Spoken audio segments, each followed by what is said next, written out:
Hey, man. Hi. You smoking that weed? Smoking that devil's lettuce? It's the month of weed. It's the month of weed. It's technically the year of weed. Is it? But because of Corona-chan, people have forgotten about it. Yeah, every fucking day of this year, or every month of this year has a day of weed in it. I was confused what the fuck you were talking about. I was confused too. Yeah, that's true though. Yeah, I guess if you use the American calendar, you get like, the 4th of the month is 20. I think it's the American calendar. It's my own calendar that does that, isn't it? They do like I don't month, know, man. day, year. I'm not good enough for calendars. Every other place has different date orientation where they do day, month, year. But we do month, day, year. That isn't confusing. Oh, yeah. That's great. Anyway, I started recording, so. Oh, well. How is your Welcome to the podcast. How's your day with Corona-chan? That was pretty cool. Actually, I've basically not been affected at all, besides everybody's stress levels going up slightly. So that's been nice. Yeah. I still work 4 days a week, and I still, I got money, so that was cool. Ordered those headphones I was talking about. You got some money from Trudeau's blackface fund. Yep. The blackface fund, the black fund. Yeah, I assume he was going to earmark that for more face paint, but... I presume that's like what he's doing all this time, and he's just like dancing off for his friends. No, well, he's doing that, and he's going to India with your landlord, I guess. Yeah, my landlord is. I guess he's just gonna be trapped there for a while because I haven't heard from him. Or his brother, or anybody else in his clown car house. His brother came over here when we had a lot of wind, so he's still around, but I don't know if he'll come here now. I don't know if he's one of the few law-abiding citizens that live in this shithole or not. Well, time will tell. We're gonna find out pretty soon. Yeah. So what exactly, can you clue us in, since this is just going to end up being a general talk podcast anyway, can you clue us in on what exactly the situation is with that? You said your contract's expiring soon, and then what? Yeah, we have a year-long lease. So we would have actually renewed that already if it wasn't for Corona-chan. So there is the, whatever it's called, the mematorium or something like that, they said that this stuff doesn't apply anymore, but I actually don't know how any of that stuff works. I haven't really read up on it. So I don't know if we're just going to keep giving him checks by the month or what. My grandmother has attempted to order checks to write them out, and the bank will not allow us to order checks. So that's interesting as well.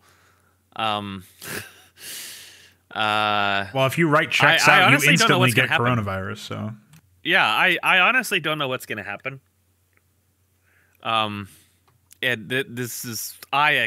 expected to get a phone call from landlord's brother, like, already. So, it's the 21st of the month. We're getting pretty close to that time where I don't think even on the contract anymore, so I don't know if it's just they're just going to set back. Honestly, just between you and me, I kind of expect them to try to weasel their way around this and either like end up trying to evict us unfairly. That's kind of unlikely, but what I more expect is that they're going to try to price hike us again. The first price hike being over, I think it was like $300 or something like that. When they first took over, that was illegal. But because of the loophole they did where they technically evicted us but then didn't, quote unquote, you can't just say no. Otherwise, we'd still be homeless to this day. So, I kind of expect them to try to pull something similar. Well, it's not like you can actually contact an authority on this matter and say, hey, housing court, these guys are being illegal. So... Mm-hmm. I mean, but if they probably would just take us to court, we would be screwed because there's no way we can afford it, right? You guys don't have like a public defender or anything like that? I have asked about that, and I've been told that we do not, but I do not know 100% for sure. Yeah, I mean, I guess it depends on who you asked. If it was somebody who would be served by telling you that you don't. I know that is a thing in the U.S., but in Canada, typically speaking, if you are not one of the people high up on the progressive stack, you basically do not even get identified as a human. So Yeah, things are pretty bad over here for someone like us. Like there's nothing, like we couldn't even say anything about the initial price hike, which is one of the more devastating things that's happened in the last couple of years. But with this, it's like I know even less because I don't think anybody has any fucking idea what's going on anymore. A lot of stores and stuff has shut down, but as far as I know, there was no mandatory close order yet, at least not over here. And but there could be at any point.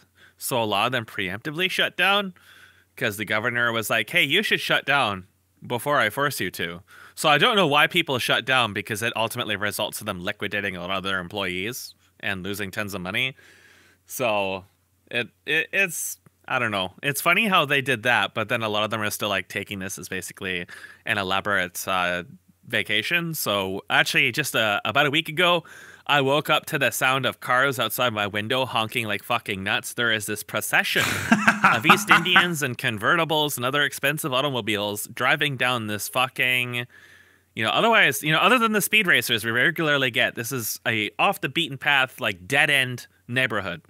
So we had I counted over 4 or 5 dozen cars in tow, all honking, driving down this fucking neighborhood, just pissing people off. And this is amidst, this is a dick move regardless of, a quarantine, a shelter and home, not necessarily in law, but definitely very strongly worded. It's definitely just goes to show how little people give a shit around here about Corona Chan. And I read in the paper that came a couple days ago that an area 10 minutes from here finally started testing, and they already have more than 50 confirmed cases. So it's not like it doesn't exist here. It's just people don't take it seriously. Well, that's not really much of a surprise. For a while, a lot of my, I guess you could call them millennials, but they're probably a little bit older to be called that or something. No, maybe that is the right definition for them. I don't know what the whole age thing is, but millennial-esque individuals that I grew up with basically have been telling me that it's no big deal. Like that was like 2 weeks ago or 4 weeks ago or something. And then, yeah, it was basically just a flu, bro. And then eventually at some point they were like, oh, maybe this is actually a big deal. At least they got it eventually. But it sounds like some places like what you're talking about. And then I think there was some shit in Florida. Mainstream news is finally now reporting that it's aerosolized. And that was something that was confirmed in a paper that was posted in the beginning of like February, where people did initial tests on, I think there were samples or something provided by China or something like that. And they were comparing it to the original SARS virus that's very similar to. And they're basically like, yeah, this is like SARS, except it's 1,000 times more fucking likely to be transmitted because it can hang out in the air for a while. But now a lot of time has passed, and now you have, people that are recovering from it. And now you're starting to see a lot of the lasting damage that people were like hypothesizing about before. Things like lasting neurological damage. Of course, lung damage is typical of pneumonia and stuff like that. So finally, at the end of fucking April, Canadian news has finally caught up to this stuff that's been sort of like common knowledge for anybody who uses the internet that, yeah, pneumonia causes damage to your fucking lungs. Yeah, this virus attacks all kind of shit. Yeah, it can be aerosolized. And, people at this stage are like, but when's the quarantine gonna end? Gotta get back to flipping those burgers. So, of course, I'm expecting a second wave pretty soon. Yeah, we were talking about this yesterday. China's already getting hit hard, apparently, so. Yeah. China opened up all those China's obviously fudging their numbers, just like a lot of other, countries. Like, I'm pretty sure Italy, whether they want to or not, they don't have accurate numbers. But a lot of countries like Iran and Iraq and stuff like that, they were like, yeah, we have a couple deaths. And then you got satellite images of them digging mass graves for like hundreds and hundreds and hundreds of people. So that's like, you'll never know how much it was. But yeah, there was some telemetry that they gathered apparently, like, I forget, it was a huge number of millions of accounts or something like that of Chinese phone services no longer in use or something to that effect. I don't exactly know. Well, there was a lot of people saying that there was a lot of buildings and stuff that just left their power on and their lights on to make it appear like people were working there, but they really weren't. Oh. But the really big tell was obviously when they opened up the hundreds of theaters and immediately closed them again. Yeah. Like that. And of course, they kicked out all the foreign journalists. So I haven't really kept up too much with the whole virus thing other than really big points like that because it's just, I knew all I really needed to know months ago, and right now it's just people just constantly fucking repeating themselves for views. So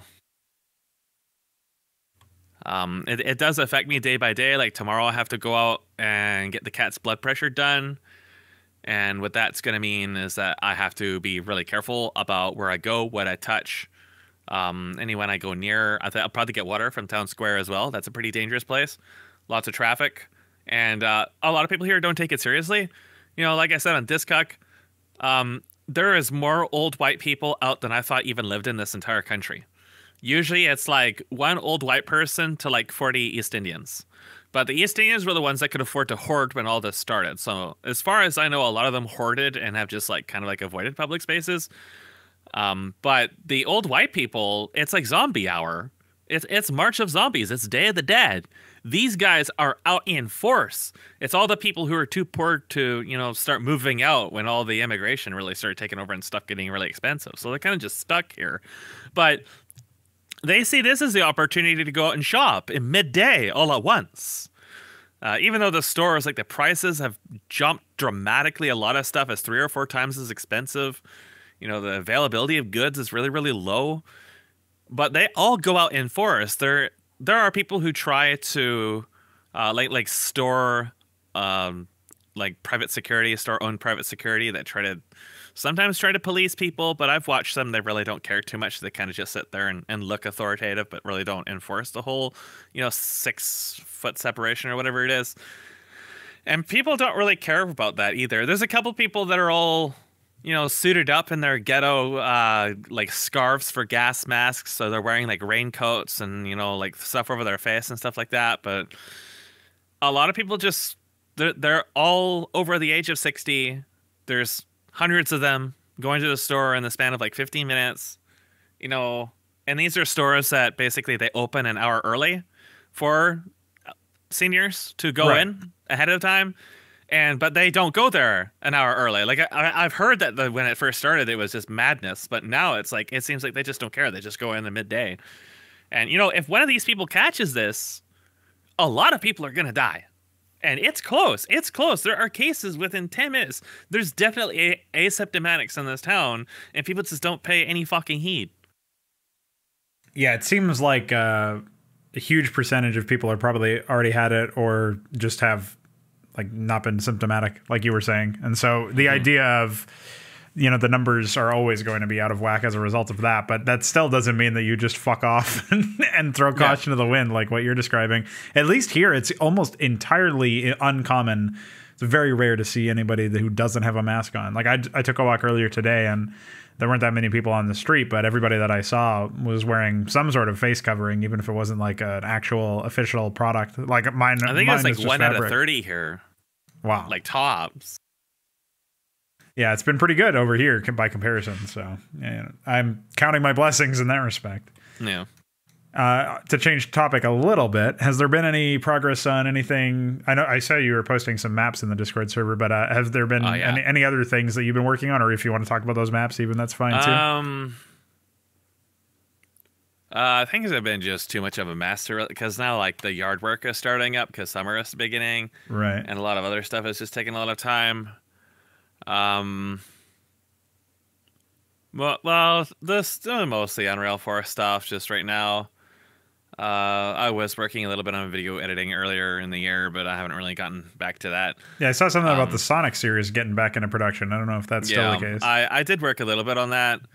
I've kind of wanted to get I was streaming. You may recall, some of you, I was streaming a little bit last year, and before the cat stuff got super bad. That was around, I don't know, October, November, something like that. I did locally record all that, and I am editing it into a compilation. Yeah, it was the Dark Souls 3 stuff, right? The randomizer? Yeah. And I've had that sitting on my hard drive ever since then. It's something I started work on back then, but obviously stuff got just too hellish to really catch up with it. I have worked a little bit on that recently. I think in terms of priorities, I think tomorrow will be kind of telling because I'm kind of stressed out about tomorrow. But if the cat hasn't gotten any worse, she's been pretty stable. So I'm hoping that she stays stable. That would be a good peace of mind that she isn't, nothing's really happening, because summer is really concerning because the heat causes everyone's blood pressure to go really high. So as long as the cat stays stable, then we can kind of just keep trucking along. It is a lot of work though. So, but I am hoping I can devote at least a little bit of time. I actually have done casting for Heroes of the Storm. I did cast 2 of Stakes replays, and I've got some replays submitted from another person I'm going to hopefully do. I've been meaning to do those for a while now, but it's something that I just, of course, haven't gotten to. But I have done a lot of thinking about projects and things in the future, and I've thought about a lot of stuff. Obviously, I've attempted to restart that World of Warcraft series quite a few times unsuccessfully, and my casting energy overall is pretty low, so I think I'll be focusing mostly on editing stuff. But I am working on a D&D developer discussion video. It is primarily for the current area of the game we're in, the Fractal Maze. I do session by session analysis, but also some game system and homebrew analysis and stuff like that. That will not be posted publicly, though. That will be, when it is completed, it will be available by request only. And that will be probably around 40, 50, 60 hours in total. It's around 14, 15 hours right now, and we are not really... Like, it's going to be a long time thing, so... that's going to be a pretty significant thing. So that's really, like, the main video work I've done in the last while, but I haven't really, like, completely given up yet. The map stuff is definitely a pretty big subject. There's a lot of things to go into with that. I have been posting basically like I haven't really posted a lot of the completed versions of the maps because usually I just quickly move on. But one of the things I've really been struggling with is organic maps. So, you know, like caves and exteriors and stuff like that. And I will have some newer stuff to post in the near future. HKS devised a way to get us to be able to produce images larger than 4K by 4K without exploding my GPU. So that's nice. But also I'm now experimenting with the landscape tool in Unreal and a lot of new approaches. So you've seen that I've been constantly like returning to old work. So some of my players are not very good at reading depth. They're not very good at reading perspective. And a part of this is because they don't really play games that have custom maps made for them, much less in the manner that I'm doing. So they're coming into my game from experience with people who are predominantly using third-party assets that are usually of a very low detail and are usually just like scribbled together at the absolute best. A lot of them don't even meet the quality set forth by basically like the placeholder assets produced by the official release for 5th edition. So, you know, there's not really much to look at them, but there can still be some confusion about certain stuff. Like some stuff in this game you're always expected to have to explain to people. One of the main issues is that people don't know what ledges are or what's navigatable or what isn't. So it's something that's really hard for me to get into, but the more I, you know, involve third parties and ask them questions about it, the more I realize, you know, it's not just like an issue with really specific people. It's an issue with a lot of people in general that don't really look at 2D content created from 3D sources.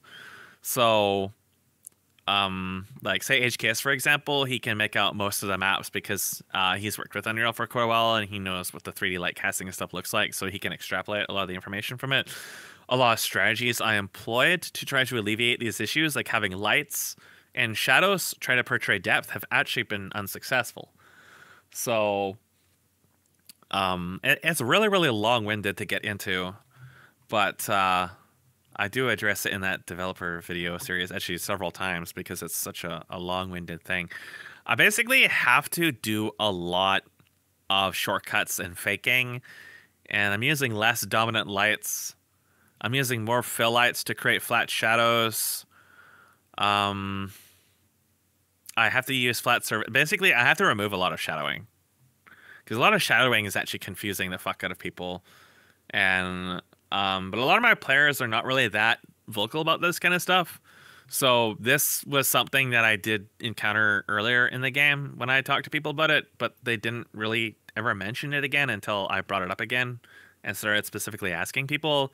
And then some people said, "Oh yeah, a lot of these maps are hard to read," and I'm like, "Well, Thanks for I wish telling I me. had known."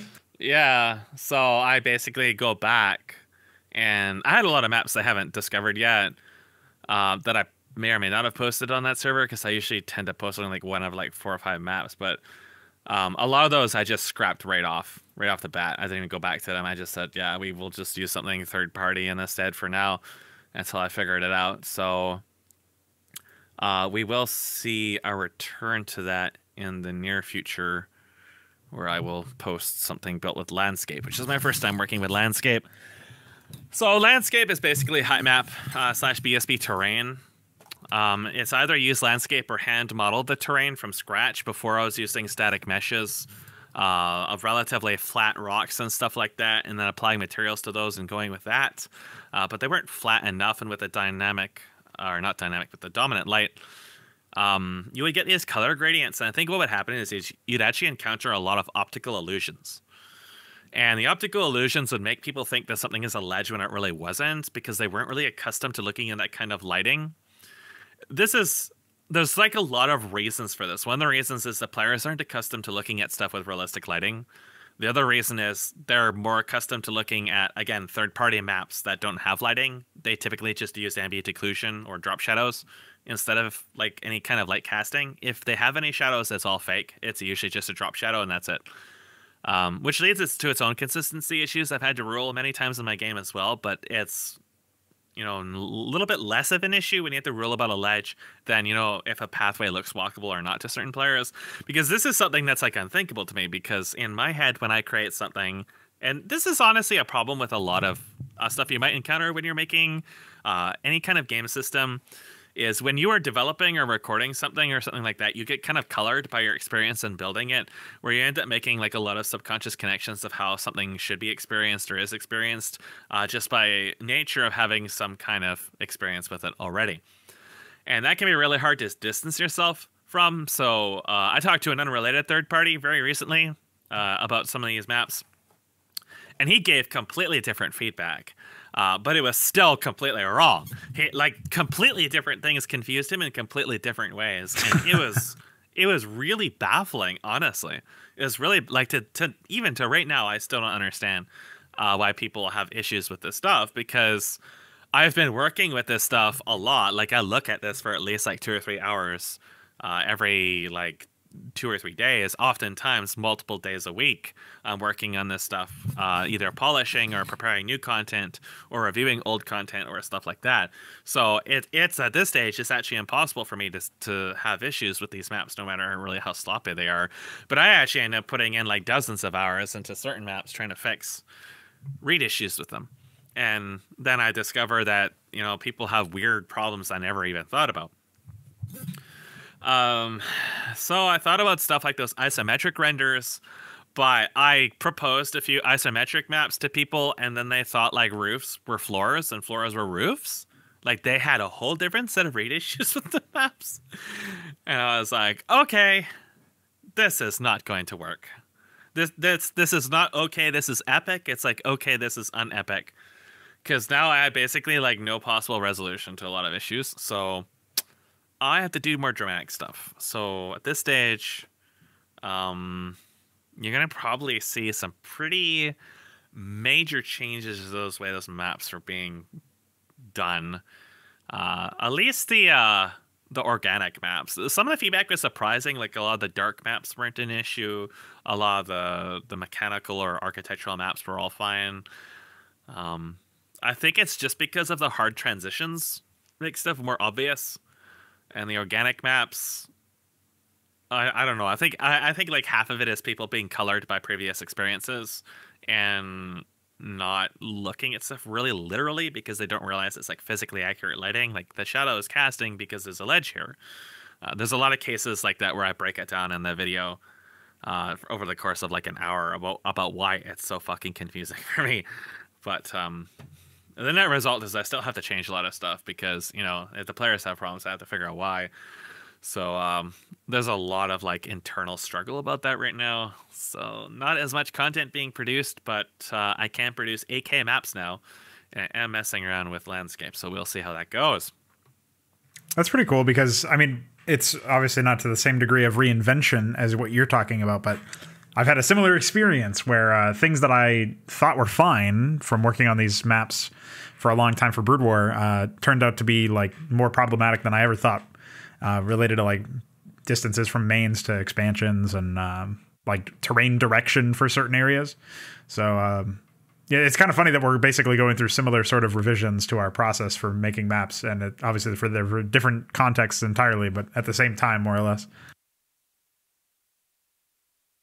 Yeah, it's one of those things where it's like sometimes you get so accustomed to something you don't realize it can be an issue until later on. Sometimes, yeah, I was going to ask you about that. Trees could be like that. What were you saying? Something could be trees? I was just going really short. But yeah, it's sometimes, you know, like when I was doing ITAS, and I had some completely, I've already done all the tech trees, of course, but I didn't realize that in certain build orders in a non-aggressive early game, you can obtain some things way easier than I figured you would have been able to, just by hard expanding and not being attacked early on. Right. So there would be some issues with that. And some early game aggression was also too strong and things like that. But sometimes you don't realize that because you're accustomed to the way certain stuff is being played out. Like this is reflected a lot in professional gaming and other stuff as well, where people get too accustomed to a meta. And a meta is a behavioral system. You know, you can have a local meta where you do things because you're accustomed to it, or you can have a communal meta where people do things because they're accustomed to it. Like somebody may expect somebody to play a certain way, so they end up playing against that or something like that. But the meta is something that can always be abused when you realize it is something that's always behavioral. People it's tendencies. Because of an accepted standard. But that happens in development too. Because you have a meta of like you see things a certain way and you just subconsciously expect things to be resolved or seen a certain way. But then when they aren't, it can just really unhinge a lot of stuff. So I think in some cases, like it's nice to be able to take a long break from something to break out of a meta and then reapproach it with a fresh set of eyes.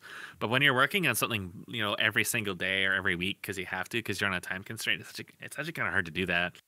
Yeah. Also, if you have the same people giving you feedback or doing these tests, like in my case, I've got pretty much the same, very similar crowd. And you know, anytime a certain player like Deep Dark Fantasies, your favorite guy. Every time he plays, you pretty much always expect to get Ling Rushed, and after that, his macro collapses in the mid-game. And so if you can outlast his Ling Rush, you might be able to win. You stand a good chance to just spam a billion units. But so many people are bad in the early game that he just strangleholds them completely, even though he basically wins in the first 5 or 6 minutes, more or less, if he's going to win. And since these are all team games, like he's occupying a player, and if you have him on your team, you know, like, all right, he's going to draw some aggro as long as I play a little defensively, or as long as I'm like covering my bases and scouting and seeing what's happening. Like I'm good and I don't have to worry about too much. It's like a meta revolves around like what kind of person is playing what kind of game. Like I know Balethal is almost always the guy who, you know, he might take a little longer to expand, and then his slow expansion will be followed up by like, you know, 10, 15 barracks or something, and then he just spams Marines. He doesn't even build medics. He just builds straight Marines. Very rarely even upgrades. He just builds fucking Marines. And like, I'm sure as he improves, he'll incorporate more units and upgrades into his build orders. But that's his playstyle pretty much, is like, you're lucky if he researches Stim Pack, let alone gets anything else. So he's just Marine. And that's how he likes to play, I guess. So that's what he does, and he just crushes people in the mid game if they don't stop him. So it's actually really funny. Like he doesn't usually survive into the mid game, but when he does, that happens, and he's basically just spamming fucking Marines. So that's great to see. But yeah, I mean, it's all sorts of really fun things that come up like that. I think they're fun, even if they end up like exposing something really bad about like the balance or a map balance or game balance or just like team balance. Like you can figure out. It forces you to think a slightly different way, right? Yeah. Well, I like the fact that you get those meta break in a sense, even though we're developing a meta around those players, it is meta breaking because these players are coming in with their own play style and their own view on what's strong and what's not. And maybe they haven't played much of the game that you're playtesting, maybe they haven't seen that much of the replays or the pro games or whatever materials are out there to study. They haven't bothered looking at any of that. Maybe they just come right in and they're like, all right, fuck this, I'm spamming a billion Marines. And like, you have to think like, this is working sometimes. He's got like a 20% win rate, but it's working those 20% of the times. Why is it working that way? And it's just like, it's sort of like a game balance and more objective center of like a measurement of feedback. I used to consider feedback from people who were just saying like, this is great or this is shit. And like, I would just, there's nothing there. There's no substance. So you can't really, even if it's a positive thing, it's like, okay, great. I'm glad you think so. But I need to know why, if I'm going to be able to incorporate that into my system in any capacity. So in order to actually get something out of your feedback, I have to have more actual reasons than that. But I can now separate like people, what they feel about the balance or what they feel about the map. And I can separate that from the results and separate that from like the efficacy of a strategy. And somebody can say like, it's basically like seeing a bunch of Marines winning a game and only Marines winning a game. And you're like, how the fuck did that happen? Like I've added so many new units and upgrades and stuff. and he just won with Marines. And like, that's interesting. It makes you think about like, under what circumstances is that possible? And you separate out like, is that a problem with my game state or the map balance? Or like, I mean, presumably all of these are contributing to it, but what's the most predominant factor? And I have a feeling it would at that point be the skill disparity. And like the skill disparity is the equivalent of the guy saying that this is shit instead of giving you any feedback, right? Because the skill disparity isn't something that you yourself are responsible for accounting for when you're making your mod or your map. You're envisioning an even game in theory, a game that's balanced, and then a map that's balanced between like expecting 2 players of similar skill or 6 players of similar skill in a 3v3 or whatever the case may be, to be duking it out. And then if you see some obvious skill disparity, that can be a much easier and much more honest and objective explanation of any issues with any would-be issues with balance that may also come up as a result. But it's not always something that you can, pass off either. You do have to take that very carefully. So maybe it's not something you can dismiss quite so easily as what I was talking about before with the more like emotionally oriented feedback, I guess you could call it. But it's just interesting to see stuff like that. I've seen a lot of well, that's why videos are so nice to have. Right, yeah. I mean, I actually ask, even though I'm streaming and usually I'm observing, not even playing most of these games, I'm usually observing these games. And I'm observing them live and casting them to some degree, although it's not usually very... my commentary is hit or miss insofar as it's not always there. But I do some stupid meme announcer voice where I'm like, in the bottom left corner, you've got Connor, expect 1 million Marines and medics. Shit like that. So... I tend to do stuff like that at the beginning of the matches, and then that's about it. But I'm usually observing these games. I'm seeing like all of the main action points, and I'm trying to figure out like what's going on the map and like what people are experiencing. If somebody points out an issue, I can just look at what they're saying. They can ping it on the minimap. I can look at it. Stuff like that is pretty useful. But even then, like obviously, I'm going to miss some stuff. So I get FP VODs from the players who record, which is like Alexander, Connor, Ultralisk, some of the other people. And these FP VODs are really, really useful for going back over and seeing like what did a certain player do. And I guess because these are all multiplayer and no AI in these particular examples, then I don't have to worry about the replays breaking. So I could, in theory, just go back into the replays themselves and use them, which is a boon in that I have not actually looked at yet, but. In theory, that would also help, and it would also allow me to explore something very different. And it's interesting to see all that stuff too, because it's like you were talking about your players potentially being colored by past experiences where they're used to looking at stuff that doesn't have realistic lighting or anything else that's actually worth looking at, and now they're getting confused by your stuff because it's made in a very different style. We would say an objectively superior style, but just a different one in this case. And it's sort of like that. Like I have to interpret feedback from people based on not only skill disparity, but also are they worried about an imaginary game state that wouldn't happen if there was no skill disparity? For example, there's a player Don, who loves to build battle cruisers. So that's his favorite thing, is to try to turtle off of like 1 or 2 bases and just pump out battle cruisers. And there's an upgrade in the game that I added that gives +2 armor to battle cruisers if the attack if they intercept an attack that's pointed at their front. So if you position Marines behind them, you'll deal full damage, but they get an additional +2 armor from anything that's hitting them from the front. And that combined with that's possible in StarCraft in present day. Yeah, imagine. The fact that you have that on top of, I think they have 3 base armor, because 3, and then you can go up to +10 upgrades in this, which is highly experimental, probably won't end up shipping, but in theory, this means that like Hydras and Marines and stuff will deal almost no damage to battlecruisers if they're fighting head on. But Dawn is only able to find success with battlecruisers, I would imagine, because he builds 12 of them. And at that point, it really doesn't matter what armor value they have. The fact that he was able to survive long enough to build 12 battlecruisers means that it's very unlikely that anybody's going to win, especially if they're not building like Arbiters or Dark Swarm or Plague or anything like else that would help neutralize them regardless of armor value. Like Plague would just cut right through them, especially if you end up plaguing some other units, because there's an upgrade for Plague that when a unit that has Plague dies, that it casts Plague on its corpse. So it's even worse than default Plague if you end up doing that. So shit like that will happen. And there's all sorts of different things that you would see out of a more like even game state in that sense when it comes to skill. And that's why I'm not really worried about the interactions in that level or the balance of such interactions. I'm very much convinced that there's probably more at play there related to the skill disparity than the actual mod imbalance or something like that. But I'm still keeping an open eye on it. Like I want to make sure that I'm not writing it off too early, because it may end up very well being that these capital ships are suddenly broken beyond belief. But I would like to see some more evidence of that in a situation where, I think a victory condition for you might actually be just getting 12 battlecruisers. If you get to 12 battlecruisers, maybe you win just because you have fucking 12 battlecruisers, and maybe that's how it should be. And maybe the counterplay is to stop you from getting 12 battlecruisers. But obviously in these team FFA games that we have going on, where it's like a 3v2v2 or a 3v3 or whatever, there's all sorts of different things that can happen. Like the map I'm working on right now actually is going to be a 3v3v2 with 3 Zerg, 3 Terran, and or 3 Zerg, 3 Protoss, and 2 Terran. And so that kind of environment is going to be a huge battleground with all sorts of weird shit that can happen. The Terrans are actually smack dab in the middle of the map, but they have the most easily defensible position, so I'm balancing it around that. There's all sorts of like wacky shit that's going to happen, and it being a free-for-all means that you do sometimes have the luxury of not being annihilated by like an early rush, especially on big maps where there's a wide rush distance. But it also means that you should scout, and I actually think free-for-alls are way harder to play than like 1v1s, just based on the fact that not only the maps are bigger, but you also have to worry about like multiple teams and multiple movements, and you have to try to get map control down, and that's on top of having to deal with a modified game state. So good luck to whoever playtests this.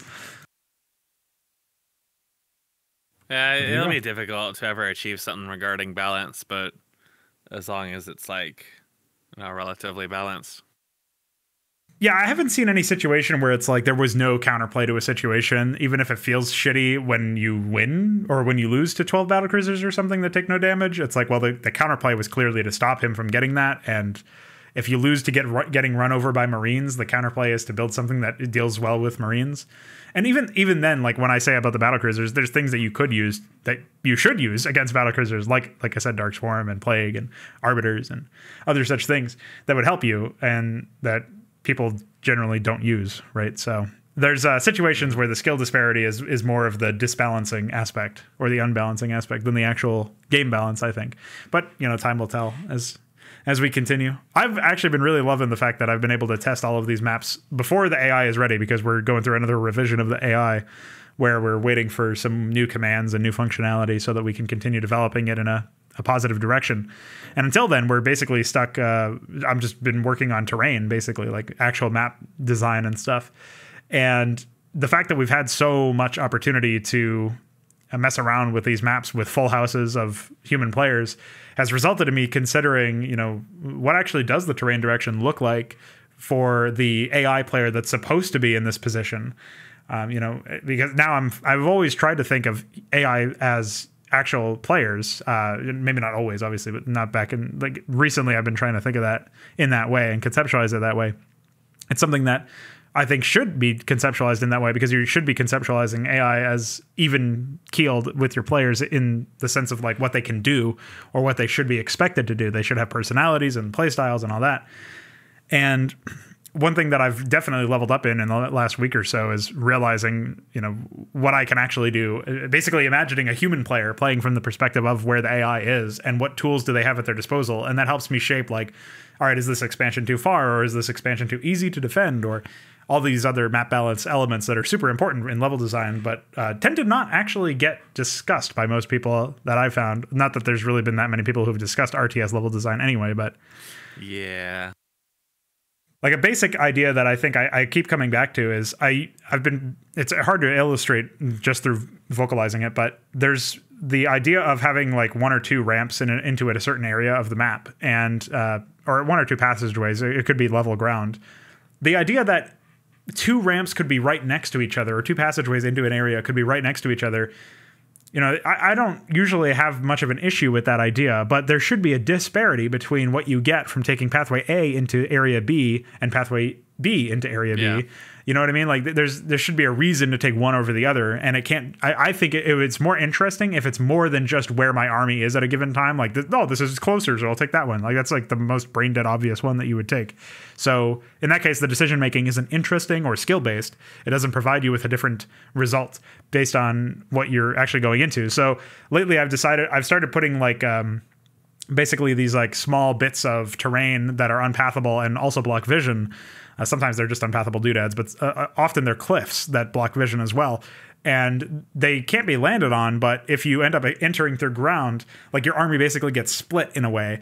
And that's where it's actually more beneficial for you to like wrap around and go on the second pathway more or less, because it circumvents that, or it allows you to go a different pathway into that. And the cliff is the difference maker between why you would always go pathway A before, and then this cliff exists, and now there's a reason to go pathway B, because you can wrap around that cliff and not get your vision blocked or not get routed by static defense. And it also allows the defender of that area, if there is a defender at all, to make a decision as to which pathway they actually want to block off, and then maybe the cliff helps them wall in some ways. That was another thing that was exposed with all these tests, is that it's very open in the gameplay area. There was very little walling that could even be done, and that might not be a problem if players were better, but for sure right now it definitely seemed like it was too easily abused. And there's a lot of other silly things like that. Like I tested for a while burrow being researched by default, and then this fucking guy Ultralisks I think he's from Singapore, I don't really remember, I think that's the case. He decided to borrow Zerglings over his enemy's natural expansions so they couldn't build their Nexus in a fast time. And that troll mechanic made me make it so that it required at least an evolution chamber, but it's still not a tech that you have to research. You just have to deliberately, like, you can get scouted and like, oh, he's building an evolution chamber. He might actually try to borrow his Zerglings in my fucking main, asshole. So yeah, that happened. That was like one of those things that's very obviously exposed as like, this is too easy to get a lot of value out of, because now I've got to build a photon cannon over here or something. It's ridiculous. So yeah, that's one obvious but funny example. All right, I gotta jog AFK just for 1 second. Okay. So yeah, apparently you said, as you were just saying, they're reopening restaurants in your area. How do you feel about that? It's way too early. Like, I mean, sure, we may not be like New York levels of bodies piled up on the streets, but all it really takes is for it to start. And once it starts, if people have already just accepted that it doesn't mean anything, by the time it hits, a lot of people are going to die, because there's like 40, 50 people a household here. And a lot of them are elderly. Oh yeah, that's that whole Indian thing you were talking about, where they cram a lot of people in a household. So that's even the white households are doing that too. Like, they rent out every single room to individual people, because in order to afford rent, they have to do that, or to pay off their mortgage, because the housing is just so fucking expensive. Wow. So there's a white household across from us, but there's like 30 East Indians living in there with them. Like, they converted their garage to a living space, couch and bed and everything, because they just can't afford it, I guess. You got some soda in there? I heard a can. Yeah. Man, we had some money because of the pity bucks, so I got some soda. Shit, what flavor? It is ginger ale. That's the only thing my grandmother buys, so...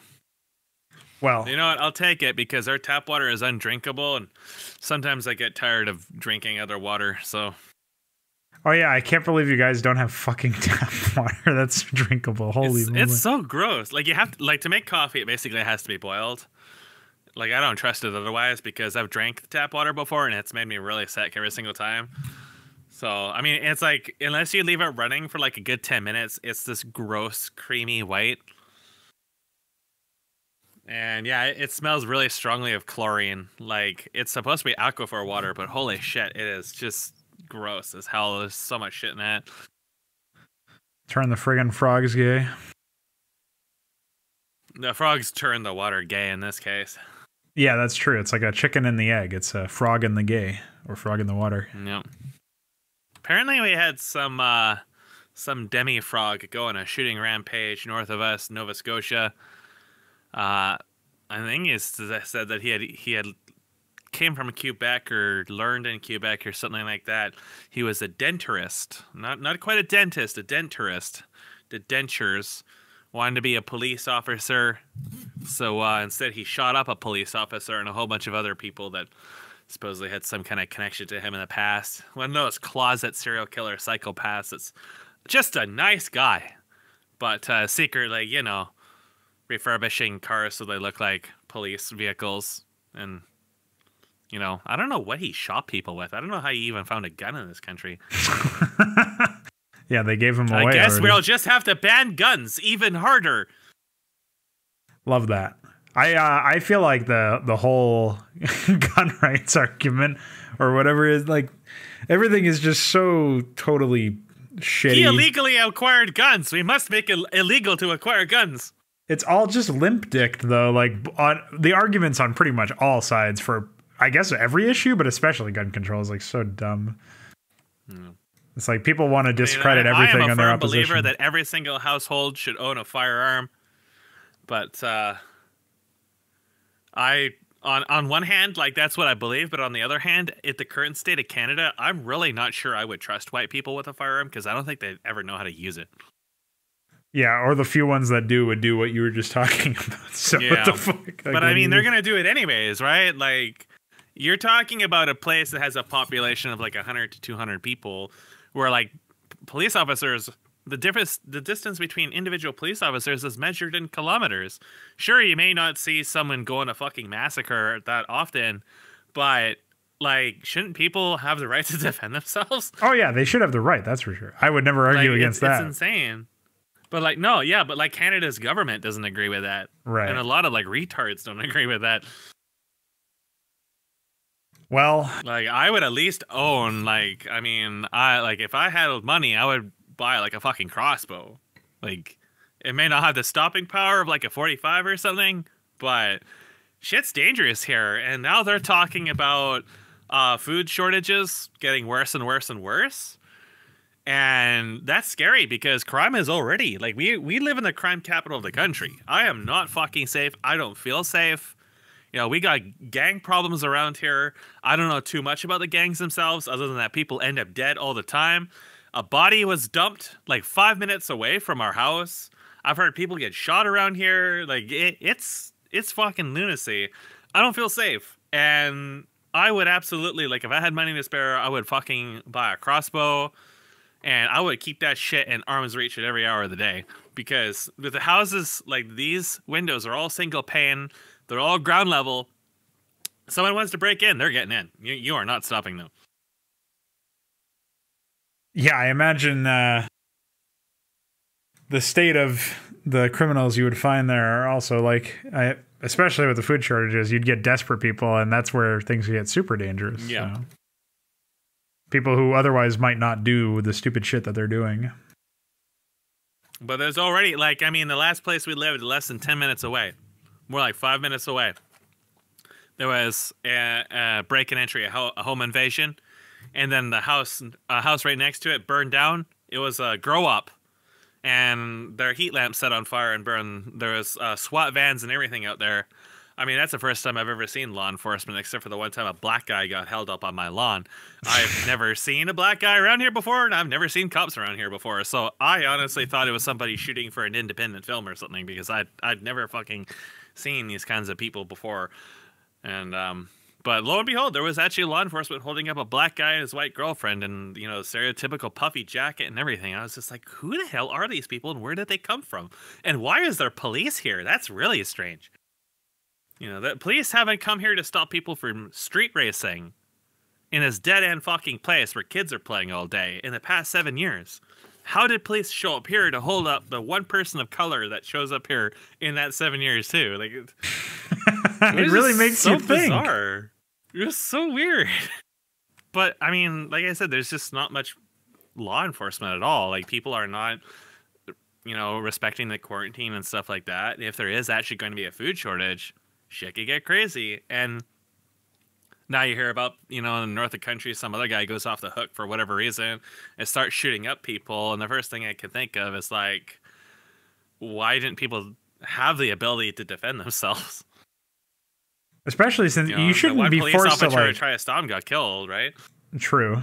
You shouldn't be forced to buy a fucking crossbow either, though. Like some psychotic medieval weapon re-engineered to be steampunk. I don't know if those are even legal here, to be honest. I'm just assuming that you can buy a hunting crossbow. You probably need a license for that. But I think even a lot of hunting weapons are heavily restricted. Like, I think you could probably be imprisoned for having, like, a fucking airsoft gun. That's why I read Canadians typically kill people with bombs and fire instead. And that reminds me of Japan, where the gun laws are also quite high. You had a guy with a high score of like 30, 40 plus, the guy who attacked the animation studio. I think he was a trained autist. And fire was insanely effective. That's a part to Japan's very questionable fire safety, but also because he planned it out and he had like aerosol gasoline in hallways. So if people ran out while they were on fire, it would literally, the air would fucking explode and kill them. He was running around stabbing people. Like, he was a trained autist, and he really put that autism to use in planning out his mass murder. And as a result, he killed a lot of fucking people without ever shooting anyone. So, what is a trained autist? It's stupid.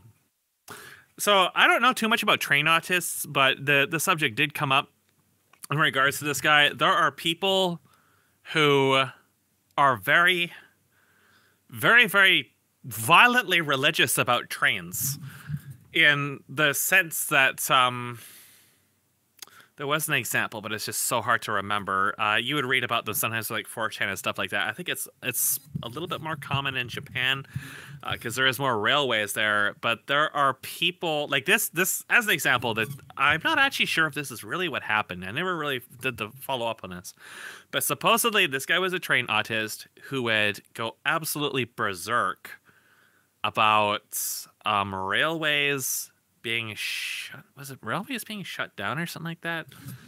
Or honestly, I don't really know the specifics. But apparently, this is what I remember reading, but I don't know 100% for sure. Apparently, the reason why he committed this mass murder and set all these people on fire was because he believed they had stolen something from him, some idea or something like that. But there are actually people who will, for example, freak out if this is one I heard. In Fate Grand Order, which is a phone game that is basically designed to deprive the idiotic of their money. There's lots of people who obsess over husbandos and waifus. And as an example of what would be classified as autism, is sometimes people develop such an affection for these characters that if it is at any point revealed, such as, for example, within the, like an event or the main story or something like that, that they have a love interest or they're trying to reconnect with a past love interest, these people will actually go berserk. Like, they will actually just completely go fucking apeshit. To the point of endangering the lives of others, making threats on the developers, refunding everything, going on huge tirades on their Tumblr accounts or equivalents. And this happened very recently. And it turned out the event was a nothing burger. The character didn't rehook with her ex-boyfriend, and people still lost their shit. Let me see if I can just find a search result for you, because I actually do want to know more about trained autists, because they sound like stand-up individuals. Something amazing, honestly. I read a lot about it way back, but that was quite a while back. I just have to wonder about autism and trains. Why are they called train autists, though? That's what I want to know. For whatever reason, when a person with ASD shows a strong interest in a topic, I want to encourage caregivers to use this motivation. Okay, this is not going to give me... Why children with autism love trains? Why do autistic people love trains? Why? Thomas the Tank Engine Autism Connection. I guess that's like where Infowars.com? like kind of like starts at the root. I mean, like speaking from experience, mechanical things are interesting, and trains are kind of like an isolated kind of thing. You don't really think of. I mean, trains are obviously public transport, but when you usually think of trains, you think more about the technical elements of them and less about taking the tube to work or whatever. But you are not giving me the results I want. I want that fucking 4chan post about train autists. That's a quote. Anon has achieved autism. We are somehow an even gayer Christianity cult/sect than Mormonism. In school, every JW guy I knew of acted autistic, and that's a Reddit post. Okay. The rise of weaponized autism. Who are the incels of 4chan and why are they so angry? The far right's most common memes explained. Epic. Rape Pepe, libtard Pepe memes, Reddit Pepe, they're wrong 4chan. I see you've stumbled This upon isn't how I Hillary expected Clinton's to start. website. I wanted to find like a summary of what the train autist really is. Oh, I got Greta Thunberg. That's probably a train autist. Pranks and masculinity on who is American. Beyond alt understanding the new far right magazines. Okay, every single time anything ever gets political, it quickly becomes absolutely hysterical because you realize that there's actually people being paid to make articles with those fucking headlines on them. It just gets to be so stupid. I can't believe that there's an actual weaponized autism thread. I tried just to find information about train autists. There's people I would ask if they were here, and they would tell me all about train autists. But and maybe I'll have to revisit that. But Yes, can we please get a sequel exact same podcast thing. for the train autism question? Imagine my fucking life. Well, apparently they get really violent. Like they can be really violent. So I mean, that's the case with any kind of mental disability in general. Is you get really strung up about something and something happens, they can get violent. But yeah, the guy who burned down that studio was allegedly involved with that stuff. So he was obviously really unhinged right out the bat. And I forget what it was he thought they stole from him. It was something like really innocuous too. And of course they didn't steal anything from him. And he ended up killing a lot of really high profile people in the Japanese animation industry too. So it was the studio that did like Lucky Star and stuff like that, I think. So it was it was a massacre, and he killed a lot of people without ever using a firearm. So it's things like that are always kind of like an interesting thing to take apart. Also, I actually have to go AFK now for about 10 minutes, 5 minutes. So Okay, bye. I will be back. See if you can find something on train autists while I'm gone, because I'm actually really fascinated now. So I don't remember what we were talking about, so you're gonna have to just fill off a here. Tism. Oh yeah. Oh yeah, we Deep, were dark talking about this. Train autists. Yeah, my search in Special Bus did not result in anything, so. The problem isn't 8chan, it's Americans. True. Honestly, that 8chan site seems like it's way more mentally ill than 4chan ever was. It's like, yeah, it became really cucked really quickly. They were praising like StarCraft 2 and shit on there too. ew. I feel like that's like ultimate intellectual embarrassment. It really is. Well, we actually had a conversation about this on the new forum, which came out, I think, in like early March or something, or maybe it was early this month. I honestly don't remember when we launched it. It might have been, yeah, I think it was actually early this month. I don't know how I forgot about that, but anyway, regardless of whenever it was, I ended up launching that forum that you joined as Hitler, which is a great name. And we basically just, we had a conversation about canonized custom content that I figure I might as well also loop back over here. So you're probably familiar with this on your own, but basically it's like custom content that was made by other developers that ends up getting officially licensed by the main developers and thus is granted some sort of weird status that usually only community cucks end up like respecting in that sense. So Sigil was an example from Doom recently.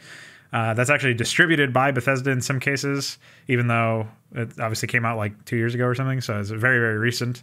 But it was for the original Doom, I believe. And then you've got examples like the original Insurrection and Retribution campaigns. They were sold as add-ons. People actually paid money for those. Yes, I know, it's horrifying.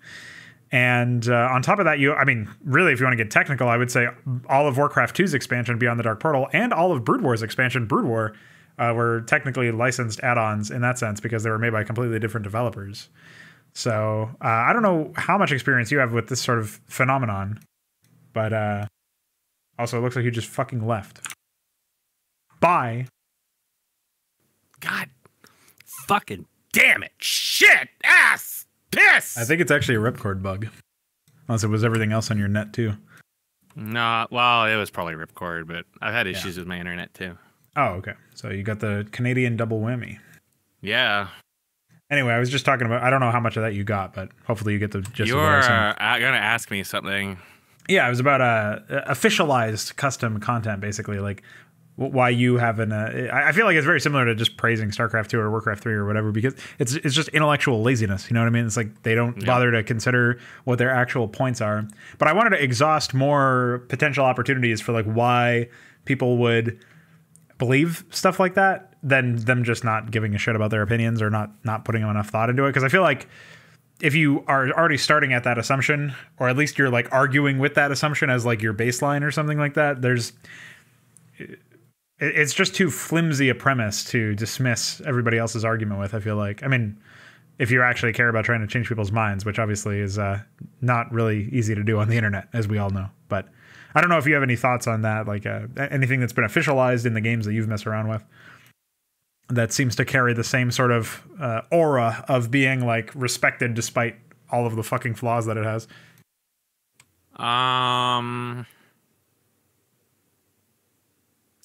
Really, like the closest example that I can really think of is like community-made skins for games like Warframe. Oh, okay. That get pushed into the game as official microtransaction stuff, but they look really bland. Like that's the case for like 99% of the stuff that comes for the stuff in Warframe. I mean, it's really lazy for a developer to do that anyways. And it's kind of stupid as well because it opens a lot of really like unfavorable loopholes for the developers. Like, oh, we don't need to put effort into making content, but we're going to make money off of it anyways. It's just a slippery slope you never want to open up. Valve is already far down that fucking hole with the CSGO skins. This is no longer a rabbit hole. This is like the fucking highway to Winnie the Pooh's fucking front office. And, you know, Valve and Warframe and stuff like that, canonizing these shitty fucking skins and selling them. I mean, selling skins in general is really fucking stupid, but, you know, selling skins that you just randomly and arbitrarily picked off the fucking, you know, marketplace or people's fucking websites or, you know, wherever the fuck you get this shit from it's bad. Because for one, it undermines the official value of content. Because you're saying some random Joe can make this shit, and random Joe typically can't make this shit. It's also the same with Bethesda selling shit, contracting random fuckos, having them make a sword and then selling it for $5 in Skyrim Special Needs Edition. That's cancer. The whole thing is cancer. Anybody who apologizes for it is cancer.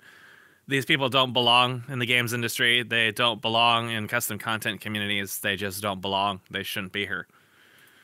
Because they're contributing to the rapid free fall down the gullet that the gaming industry has taken. Those are the only examples I really have. The comparison, like the stuff I've dealt with StarCraft 2, where we had stuff, you know, on the launcher for StarCraft 2 and stuff like that. I've talked about that before, you know, like I don't even feel anything about that because it's so disconnected. The developers are so disconnected. The project leads are so disconnected. They were disconnected from Blizzard and they were disconnected from us. We weren't even, I don't know if we've even been credited in StarCrafts yet. That was brought up when the StarCraft 1 version came out. we were asked if we wanted to be credited, and I was like, yeah. But so I don't know if they ever actually did that or not. But like regardless of that, it's like there is like you don't have any affiliation with it. Like it's so soulless and meaningless because it doesn't matter if hundreds of thousands or millions of people are exposed to your content. You never connect with those people. So as a developer, it doesn't do anything for me. I don't get these people like Carbot and Pirate who, or not, I guess not really Carbot. Well, Carbot kind of. I don't really know him too much. But some Vindicator, the guy who did the management for the modding area anyways. I don't understand why they view Reddit upvotes as more valuable than the actual project. That was the case for Pirate as well. I did some stuff for his Dwarven Combat that won Rock the Cabinet. And that netted him $10,000. He worked pretty hard on the project. And then he stressed out a lot about Reddit posts and the fact that his posts kept getting deleted every time they got popular. And like, I don't know why he was even associating with this website to begin with. But both of these people, they stopped talking about the project the instant it comes out. They're only interested in that 15 minutes of fame, you know, the couple hundred updates they got on a data mining website. And then they no longer talk about it. That's it. I don't know about Dwarven Combat, but StarCraft's received no post-launch support. Yeah, that sounds about right. Well, I don't even think Dwarven Combat is playable anymore. So, no, I don't think it is either. I don't think it's been playable for a long time. Yeah. Because of the patches, but it was planned from the start that there would be post-release support and compensation for that. But my general guess is that they didn't want to compensate us. And then I think Carbot actually like complains on his Twitter every now and then that he wishes it was updated, even though he has speed dial to every single person that is actually capable of updating it and never actually talks to them. So, but I mean, he never really talked to us to begin with. So it's, I don't really know his deal, but like, it's one of those, like, that's my major association with this sort of, you know, you get officialized in the manner because, you know, StarCraft was really like the most officialized thing that Blizzard has ever done for custom content. You know, they put it on the launcher, they ran it at BlizzCon, and that was a shit show because nobody even looked at the map they had, and the minerals were uneven, and fucked up the you know, it was a show match they had between, I forget who, but I think it was like Stork and someone else or something, like pretty high name players. And, you know, that's like a grace that no other custom content developer can even really ask or even dream for. You know, you've got all these people, you know, wishing that they would be realized by Big Daddy Blizzard. And now I have, you know, probably millions of people, probably over half of Blizzard's fan base have now experienced my content. And I still don't feel anything. Like, I still don't feel anything because I don't talk to those people. I don't communicate to those people. Those people don't communicate to me. They don't even know my name. The vast majority of people don't even know that the first boss in Act 4 of fucking Diablo 3 is named after me. So, you know, it's like one of those cute little Easter eggs, but it doesn't really register to me. Like, well, it's like what you said a while ago. You said something to the effect of like 1,000 upvotes is not worth one comment. And that's true. It's like if you have no engagement or interaction with these people, then they don't really feel like people to you. It doesn't make them real to you. And it certainly doesn't reflect, like, even if it's setting aside whether or not it feels real, it also doesn't feel like it objectively is not anything you can use to improve in the future, to try and develop some sort of update to your work or to do anything. Like, there's nothing that you can really do or take from that experience, because there's all you see is the numbers go up. The numbers don't tell you enough to improve for your next project or to improve your process in the future or to tell you what people, like, the pain points were, or even what you did well. You just know that people are receiving it. That's all you know. They're just being exposed to it. Like, it doesn't even tell you if they're even really consuming it or not. Right. Steam achievements will tell you that. I gotta jog off again now. I gotta feed a cat. Okay. And then that should hopefully be our last interruption for a while. All right. Sounds like a plan. So I'll be, I don't know, about like 5 minutes or so. Well, what shall we talk about in the final section of our podcast here? for however long. The this cat is lasts. like a more obedient baby. You have to feed it with a spoon. Oh. And then you get covered in cat food that you had to heat up because she likes it to be warm. So, yeah. She can't normally eat because she has a cone on and she won't. So, whenever she wants to eat, I have to kind of step in there. Yeah, you got that. Well, I like that you said more obedient baby, but you still end up getting covered in horse-flavored marmalade at the end of it all. Sometimes she likes to be resistant, so sometimes I have to use a syringe. But let's see, what else is there to talk about?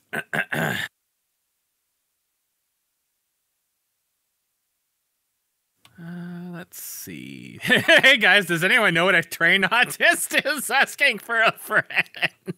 Yeah, I told you I'd do some searching. It didn't come up, but. And I see that UED discovered that. No, it was Don. Don discovered that NVIDIA is a shit company, even though everybody has known about that for. Actually, he was linking me some evidence. He was already had already reached that conclusion, but he was linking me some interesting articles about how they bribed Crytek $2 million or something. Yeah, the tessellating thing is funny too, because ever since tessellation came out, that's basically what it's been known for.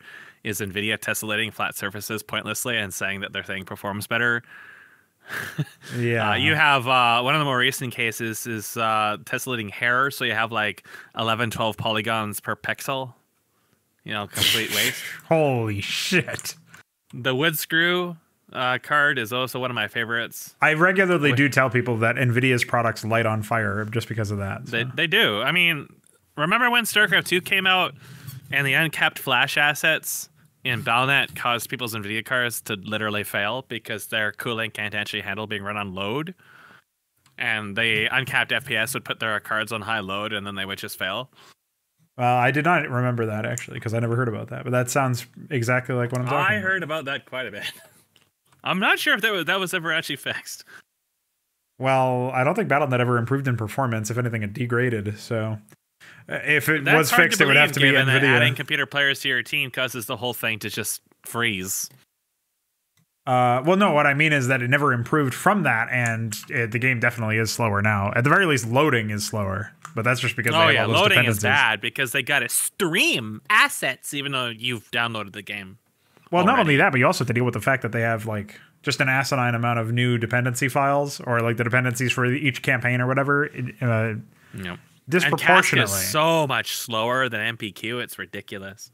Yeah, did they only include Cask because of security or something, like file security? What the fuck was the reason? They said that it performs better, but and that they couldn't like. Well, when they say it performs better... Well, the thing is that Blizzard was using Mopac 2000 probably all the way up until they used Cask because they didn't even understand how their own format worked. Yeah. There was a lot of features of MPQ they were not using, including compression features. And, you know, like Blizzard apparently didn't know that you can just drag drop files into an MPQ and it's done. They had to actually reconstruct their archives with every patch in World of Warcraft. So even they're using LaTeX, or they were using LaTeX editor, and LaTeX supports drag and drop. So yeah, well, I guess they didn't get the memo because their patchers never did that. I wonder if like did they never just have some new intern accidentally drag and drop something, thinking that that's how it worked, and then thus showing everybody about it, or did they actually have to figure that out by somebody telling Blizzard them? Blizzard at one point in the past, Blizzard job application required you to be an MIT graduate because there was this rumor going around that being an MIT graduate meant that you were smart. So Blizzard only hired these MIT interns. And basically, for those of you who aren't really familiar, is the only real thing that this tells about a lot of people is the fact that they over-engineer solutions. There are people who try to take the longest, most convoluted way to do something, and it always ends up being a huge piece of shit that probably doesn't even work. A great example is a memory manager in Blizzard games tends to be absolutely abhorrent and like the worst, least efficient solution possible that leaks like fucking crazy. Blizzard's really bad for this shit. Really, really bad for this shit. But the way these people get jobs is by pretending to be smart by coming up with these overly elaborate solutions. They say we can make these super complicated internal systems, and now, you know, that means that we're smart, and that means we can make good games, right? But this is paired alongside with Blizzard stating that their own in-house tools were absolute garbage, and they kept kicking the can down the road, thinking they could get, the game done with these shitty tools. And then in hindsight, they think maybe we should have actually tried to fix our tools. Schaefer's on record saying that for Diablo 2, this extends to Blizzard South, and Blizzard North didn't even like Blizzard South, and their intervention was often seen as a negative thing. Quoting that article from... the oral history of Diablo 2, I believe. If you just Google oral history of Diablo, you'll find that one. Yeah, it's fascinating because it tells a lot about Blizzard South. And you fast forward to the fact that Blizzard doesn't... Like, they were asking us how we got the AI to work in StarCraft 2. Because I think Carbot, the StarCraft's thing, it does something with start locations. Like, I think it randomized its own start locations, and normally the AI wouldn't initialize properly, and HKS just slapped together a working thing, and Blizzard kept asking us how we did that. Of course, I imagine, unlike the golden disc that was exchanged for Overwatch, you never told them this information. I'm pretty sure the information never made it to them. It's just a clerical error, guys. Sorry about that. Imagine not knowing how to fix start locations or whatever the fuck was going on with the AI. Imagine your AI being that fucked up that the start location breaks it, too. Like, what the fuck were they doing? Oh, StarCraft 2's AI is, when I'm talking about the MIT graduate over-engineered piece of shit, StarCraft 2's AI is right up there at the top of the list. I just can't imagine it. The worst example of an AI I have ever seen for any game in my entire life is StarCraft 2. It is. I mean, there's a lot of AIs that don't work, that perform terribly, are over-engineered, or badly designed, unfinished, whatever. StarCraft 2 is all of that multiplied by 69. Like, your chromosomes double just by looking at it. It is absolute garbage. And that's what kind of surprises me, is why they even bothered to ask these questions, because it's clear nobody in their company knew how it worked or wanted to know how it worked when all their own map designers opted just to spawn waves or use bullies instead. So their main moneymaker didn't want anything to do with it. Their main moneymaker is co-op for like casual players, along with those stupid microtransaction war chests, I assume. Co-op is a big moneymaker for money. Oh, well. Like, why do people spend money on this shit? They have no self-worth, man. They think they deserve this. They really don't. they like, or they're just fucking spending their parents' money and they just don't give a shit either way. But it's like it's actually disgusting that people would actually spend money on that shit. Yes, just like apologizing for StarCraft 2 in the first place is intellectually disgusting. But to be disgusting. Fair, if I was to say you should pay for this instead, and I try to think of an example of a good RTS game in the last 15 years, yeah. I can't really give you anything there either. So I think you should just even if you buy Brood War now, you're buying a remaster and supporting Blizzard, so you don't want to advise them to do that either. Yeah, if you want to play Warcraft 3, you have to get a Chinese version or something like that isn't using the refunded thing, because it snaps fucking everything in half. It's probably still disconnecting you during the campaign because lol always online. Gonna stop piracy, right? Yeah, sure thing. Imagine trying to stop piracy when the game itself has boats. You fucking hypocrites. Hippogriffs. Yeah. You know what? The whole Warcraft. I just realized Warcraft 3 is probably mostly popular, just like Overwatch, because of the furry factor. Oh, absolutely. Like, they added furries to their game with Warcraft 3. Warcraft 1 and 2 didn't have furries. Warcraft 3 has furries. Well, guys, if you want your game to be financially successful amongst niche whales, and I mean that both in the furry sense and in the money sense, also in the weight sense. You gotta have lollies or you gotta have furries. Well, why not both? I mean, I guess they didn't really have lollies, now that I think about it. You could kill kids in Warcraft 3, one of the last games to kill kids. Which they later retconned. What? You can't kill kids in Reforged? You can't kill them anymore. They're invulnerable? Like, I know some maps make critters invulnerable, and that makes me very angry. I remember reading that you can't kill them anymore. What the fuck? Come on, China. Let us kill kids. It's one of the most asinine, pointless censors I have ever seen. I mean, the whole China and skeleton thing is pretty stupid too, yeah. But I mean, religion is dumb in general, but the whole not killing kids thing, like, come on, man.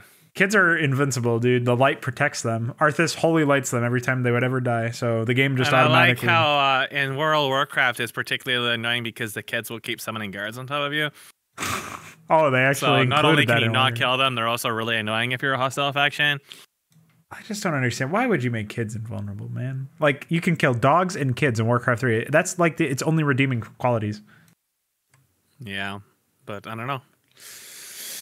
I'll never understand the decisions all these developers make. I assume it's something that an investor cried about, and if an investor says something, it's pretty much a golden rule that an American has to follow what they say, regardless of what their own staff thinks about. Yeah, or like imagine wasting development time doing that. Over the one player commenting about Hong Kong. Some of the Blizzard staff didn't agree with their decision, and they were just brushed aside. But, you know, that's pretty surprising given that, you know, Blizzard is obviously a very pro-control, pro-China country or company that is in a very pro-China, pro-control country in general. But the fact that even some of their employees actually had the balls to go out and try to make statements against that, they probably got fired or shot or something. But yeah, their bodies were dumped along with the COVID patients. Yeah, but... you know, it just goes to show that even not all of them are completely uniform in that regard. And I just wish that was the case with their quality control, that maybe somebody in their company would at least try to speak out. But even if they were, they're probably silenced because, well, the investors have the say. I mean, that just going into that is some of the comments Faggot was posting screenshots from that whatever demented server, the Immortal server. It's for the game, quote unquote RTS game that is being assembled by those StarCraft 2 Starbow guys. I don't even have words to describe them because you can't call them modders because they were in StarCraft 2, and you can't call them developers because they were in StarCraft 2. Starbow isn't even any good. I don't know what gives them the idea that thinks they can actually accomplish anything. Well, more so what gives their investors. They have investors. Listen, money. Mom is not an investor. Listen, you tell that to them. Maybe Mom's Chinese. That counts as an investor. Oh, I guess so. Yeah, if Mom is Chinese, then she's an investor. Otherwise, she's just, you know, moral support at the absolute best of times. It's okay, Timmy. You'll be a game developer if you believe it hard enough. Now, go make your bed, you piece of shit, before I beat you fucking senseless with this brick. Mom's got a brick. Watch out. I assume their mom is really hardcore. That's why they really believe in this shitty spin-off fucking RTT that they're trying to sell as a mobile game. Well, expression in it. And what really got me was the comment about how they don't actually give a shit about the game or any of the players. It's all about what, you know, whatever investors they might think. And they can't, like, even implement basic features like functional online play because an investor might cry about that. And it kind of like really makes you think in a lot of ways, like just that statement alone, if there's any actual grain of truth from it, and I don't see why there wouldn't be, because, you know, we just look back to Blizzard. Blizzard has a LAN version of StarCraft 2, and they always have. They brought it to specific tournaments, but they would never release it. And people thought it was because, well, China would pirate it. Well, China pirated it anyways. There was pirated versions of this game the instant it came out. I mean, just like Steam. Steam is not DRM. People think it's a functional DRM. It serves as DRM, but it's not functional. There's fucking people pirating Steam shit all the time. It's not hard. And people thought that the removal of LAN was something similar from StarCraft 2, but, you know, oftentimes I think it's like half and half. I think that investors believe it is, and Blizzard just kind of like smiles and nods and say, yeah, sure, it helps against piracy, so give us that money and we'll remove it. And Blizzard obviously doesn't care either way. They only go after like BNetD or stuff like that for other unrelated reasons. But you know, it really makes you think about a lot of the decisions they make in regards to like the hyper casualification, the removal of skill stealing, stuff like that. Like, how many of these people, you know, involved in development of these products even know what the product is even about? Really, oftentimes, just seems like they're just making blind, completely nonsensical decisions. I think that they're not necessarily blind, nonsensical decisions. They're a third party's blind, nonsensical decisions that they just make because the investors tell them to do so. And really reinforced by the whole Diablo Immortal fiasco. You know, don't you guys all own phones? Like, what would ever compel someone to, like, that would be the response. Like, why would they even be surprised that people would be upset that they're releasing yet another stillborn piece of shit for a franchise that many of the people that are attending the conference enjoyed way back, like Diablo 2. As many problems as it had, D2 Classic was still pretty reasonable. And now they're saying they're going to release yet another Diablo 3, and they're met with boos, and their first instinct is to say, don't you all own phones? Like, he thinks that the reason why people are booing him is just because they don't own phones? Yeah, the entitlement there is like, oh, you guys are upset because you can't buy our game? No, it's just because it's on phones doesn't mean you can't buy it. You just buy it on your phone. But this is the thing. Like, that comment you said, you're upset just because you can't buy this. Yeah. Would it terrify you to know that that is actually something people get upset about? Oh, yeah. I mean, that's what the whole console exclusive stuff is. Like, people yell in Final at Fantasy 14. No. This goes even worse than the console exclusives. People in Final Fantasy 14 and other similar games you already pay monthly for think that things should only be available on the cash shop that you buy, as opposed to being obtainable in-game. I'm not even joking. This is actually real. People want more things on the cash shop as opposed to through in-game and stuff. Exclusively, too, not just like... Yeah. Oh, yeah. It's okay. all exclusively cash shop, yeah. It's not like a gacha game where you can farm up currency to try to roll for it. It's something that's only exclusive in a shop. It's something you're already paying for. And they want more of that. They're asking for more of that. Well, they get upset that something is not on the cash shop. There's literally another server I'm in right now where people are upset that you can't just buy stuff. Well, I have already brought this up before, but it sounds very similar to the whole, like, Blizzard, why won't you add more HUD skins to the game? For the remaster. I'm like, what I should go to that forum, actually. There might be some good lulz to be had. Good ha-has. What brought us to this point where people are this fucking cucked? Like, it's not even being cucked anymore. It's like being fucking brain dead. Like, this is why we can't have good games. Because you keep asking for this shit. And developers realize they don't have to make good games. Why don't you just ask for a complete product? Instead of paying 5 times as much for a half-complete product that has no fucking sustainability as a playable platform. People complain about these games having no content, and then they keep asking for stuff to be placed in a fucking shop. Why not have progression mechanisms in a game so you can work towards getting stuff so that you have fucking content? Like, this is like the simplest, most basic resolution to this, apart from just not having a fucking cash shop, but just having a game altogether. And this is a game that you're already paying monthly for. This fucking insanity. Why would you pay more for something you're already paying for? That also has an upfront fee. Like, come fucking on. Will you ever fix the missing UI bug? Hello, dear Blizzard devs. The missing UI when trying to host games is getting very annoying, and it still persists even after 3 updates. This is the first thread that I found, by the way. Well, they're using fucking Chrome for their fucking menus. That really should tell you all you need to know about fucking Blizzard, man. Yeah, Nave found out that they added more Chromium in some update at some point, so that was pretty funny. That was a while ago. I'm just waiting for somebody just to fucking root their service and just steal everybody's accounts. It's very, very possible with shit like that. Free campaign mission alarm bell ringing. Oh, there's an alarm sound that plays if you drop below a certain amount of APM. He's got that option ticked on. That's amazing.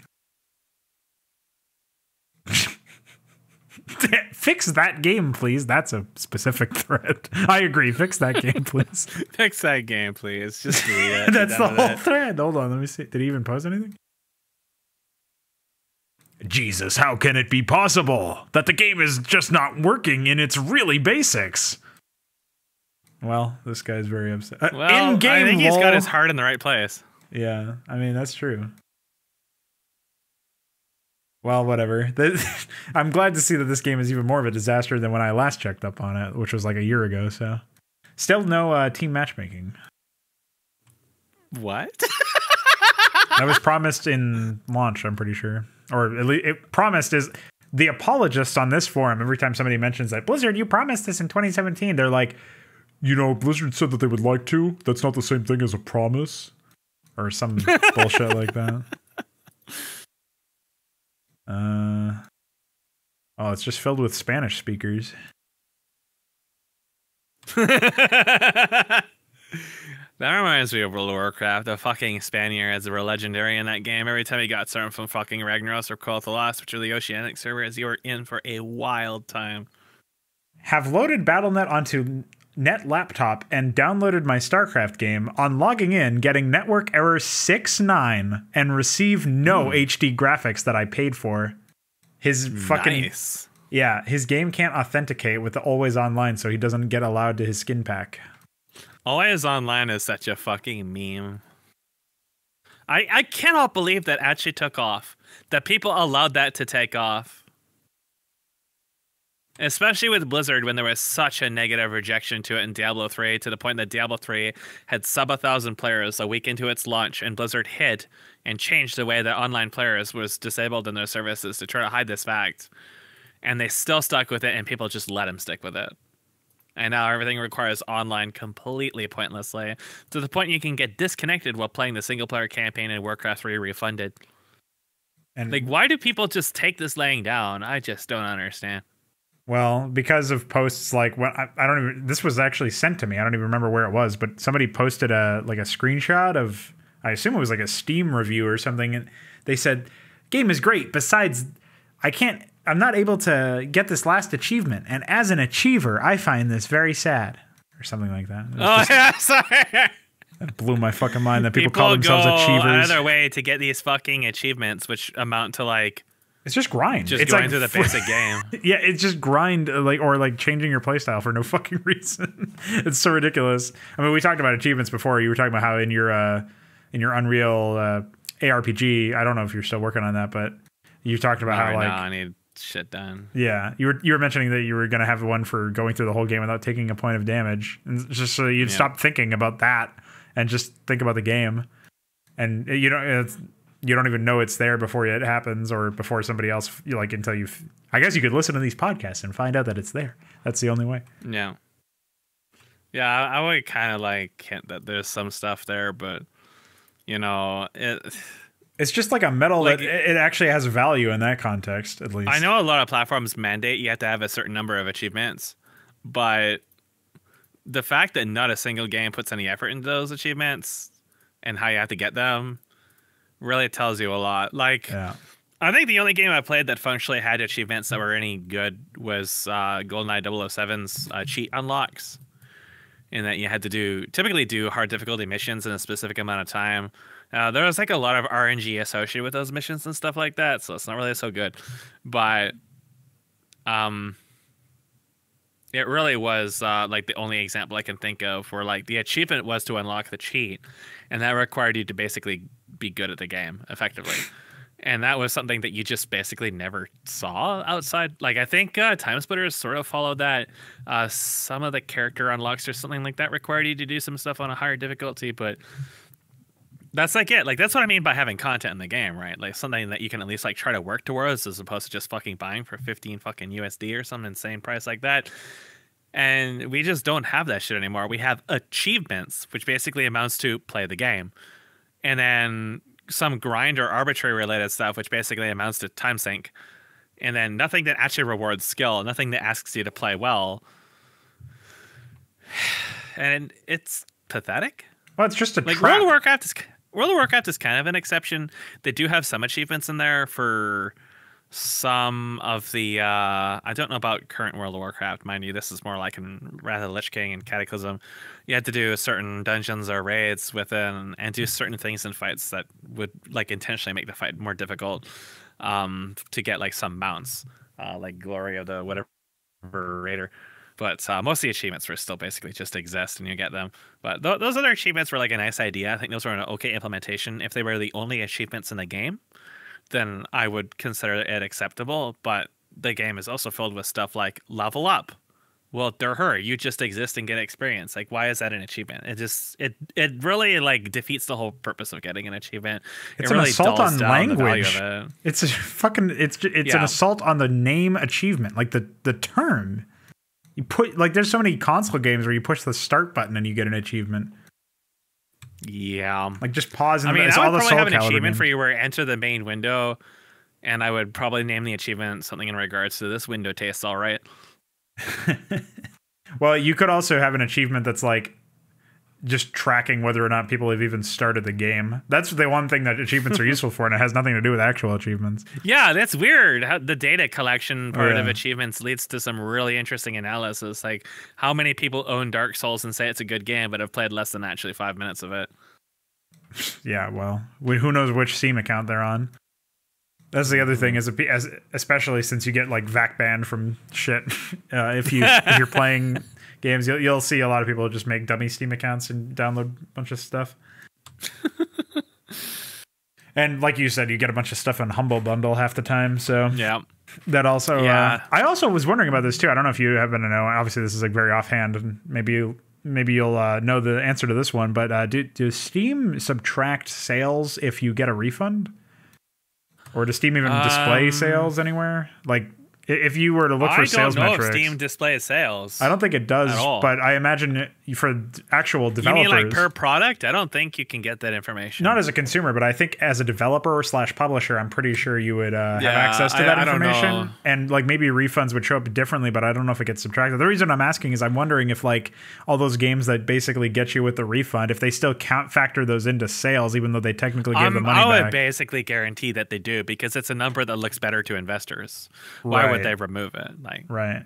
I know you don't follow esports too much. I imagine not at all lately. I remember a while ago you used to watch LCS and stuff for League, but recently and for the past few years as well, there's been a huge issue with esports metrics where if they factor in Chinese viewers, they have like half the fucking planet watching apparently. So it's just insane number of disparity where there's like 8 million Chinese viewers or something, and obviously like 100,000 domestic. So like they there's actual websites like that track this stuff, that they actually have a separate category for like without Chinese viewers. There's actually a category there, and just the fact that it's at that level is so crazy to me. It's the whole data collection or number stat tracking and stuff like that. But it really also tells you a lot too, because this happens a lot with mobile games where they're successful in China or Japan and they get an English version and they're actually operated at a loss. Right. Because a lot of English people are they're only in it for pedo bait. And they don't. There is a lot of whales in the English-speaking market, but there's not as many people willing to spend as there is in the Asian market.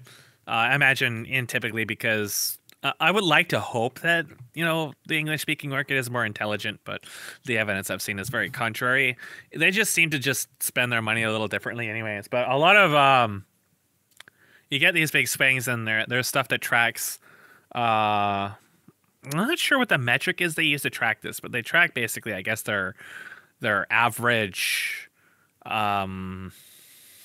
expenditure, something like that. They're in Asian, so I can't really read them, but people post these graphs of this stuff where it's basically telling you, in essence, how popular a game is. So what ends up happening is that you will actually see a lot of stuff get pushed to... They're called global, but it'll be English speaking. And they will actually tank really, really, really hard. But they will keep being run for a long time. And if you watch these... so Arknights is one that I saw recently. Of course, there's Azur Lane and FGO and others that I've played. But... the way that they handle the game when they push it to the English-speaking audience is also very stupid. So oftentimes these games are far behind. I think Epic 7 is the only mobile game I've played that actually has version parity, and it's Korean, so that's probably why. But that means that the content that the Americans get is the same content that the Japanese or Chinese or whoever other servers are also currently on. Otherwise, a lot of these games, like say for example Fate Grand Order, they're actually like up to 2 years behind. So we are getting stuff that's actually 2 years old in content. But some events that are current get pushed to us anyways. Say, for example, there's a Babylon anime, Fate Grand Order of Babylon. It's a pretty shitty anime. I don't recommend it. That got pushed out, and then they're having like a commemorative event on FGO because of that. Because it's one of the in-game missions for that, which was not very good, but a lot better than the anime, oddly enough. And so that comes out to us as well, because it's current context. But only now did we get the rerun of the Kara no Kyokai run event that I don't think Japan has seen for a long time and really wishes they had, because it has limited characters in it. And like, it's really strange because some updates we get some functional updates, certain client features or other such things, certain like technical stuff we end up getting. And then a lot of things we don't get, like animation updates or stuff, until they're actually pushed out in the actual like chronological patches. And this leads to this massive disparity where you actually tend to have a lot of English speakers go and play the Eastern clients, which is difficult if you don't actually know moon runes. And most of them don't know moon runes. They just choose to ignore it and use maybe screenshot references to figure out what to click. But they still prefer to play on the more modernized content because either it's easier to play, it's better quality of life, or just because they want more content that's available there. And there's like people who actually like go out of their way to do this. And that can be very hard for a Chinese stuff. Like, there's a lot of Chinese things I want to get a hold of just to data mine them. But you need a fucking Chinese phone to do it. Right. Everything in China is locked behind fucking phone accounts. And I shouldn't really say everything in China, because America is becoming like that too. Imager wanted me to give them a phone account, a phone number to make an account, just so I could view an image. And that was pretty bad. I was doing a dramatic reading of something somebody wrote, and they had an image in it. And Imager said, this image is not safe for work, so you have to make an account. That's stupid. And I was like, okay, fucking whatever, I'll do it. And then it says, now give us your phone number. And I'm like, excuse me? You want me to give you a phone number, a mobile phone number, no less, that I do not have, just to view an image on the stupid fucking internet? Why? What could you possibly need a fucking cell phone number for? It's an image. I'm not making a fucking government ID in Winnie the Pooh's fucking Hitman Collective. Why the fuck would I ever give you a fucking cell phone number? You're just some random shithole data mining website. Who would willfully give Imager or any of these other shit-faced mongoloids their fucking cell phone number? And then I'm later told that other people in America don't get that. They don't even get told to make an account. It's a region-specific thing. As a Canadian, I have to make an account and give them my fucking phone number. You fucking serious? Yeah. That is what I was being told, because people were testing it when I brought this up. And they're saying they're not getting this shit. Yeah, I don't have that shit at all. It's fucking insanity. Like, it's fucking insane. Like, this... I'm not even sure I can add my phone number to my Imgur account. This is fucking insanity. It's so stupid. Nobody should ever be asking you for your phone number. And nobody. For one, it's quite presumptuous to assume that everybody does in fact own a fucking cell phone, because they're expensive as fuck. And you really don't need a phone. Unless you're working a lot out in the field and need access to emergency services at arm's reach, you really don't need to own a cell phone. Ventrilo and stuff like that, much cheaper, much better quality, much easier to get a hold of people on. You just don't need a phone. You don't. Just face facts. And even if you do own a phone, even if you feel like you need a phone, there is really no reason anybody on the internet should be asking you for it. If you're using two-factor authentication, you don't use a cell phone. You don't. That's bad. And it's gross. Like, the whole fucking thing is gross. I'm actually scrolling through the main page of Imgur. By the way, I have no way to add my phone number. There's not even a field for it. I'm scrolling through this area, and I'm wondering what people even use this for. Like, there's upvotes. It's like Reddit, but you can post images. It's an image site that tries to be Reddit. Yeah, but there's basically when Image Shack got hacked. Tags. When Image Shack got hacked, and then they decided to shoot themselves in the foot with a fucking, slug, because they felt like getting hacked and losing half of their images wasn't enough to kill their website, so they may as well shoot themselves too. And make you require, I don't know if it was like a credit card or something like that to use the site. No, I think you actually had to pay for it. There was a service, so you had to pay to host it, at least. So the Image Shack just decided that they didn't want to be alive anymore, so they just suicided their service. Right. And then that pushed every single person on the entire internet who is using image hosting onto Imager, because Imager was literally the only other image host in existence. Photobucket had too many limitations, and then they would also later shoot themselves and kill themselves. It's like ritualistic.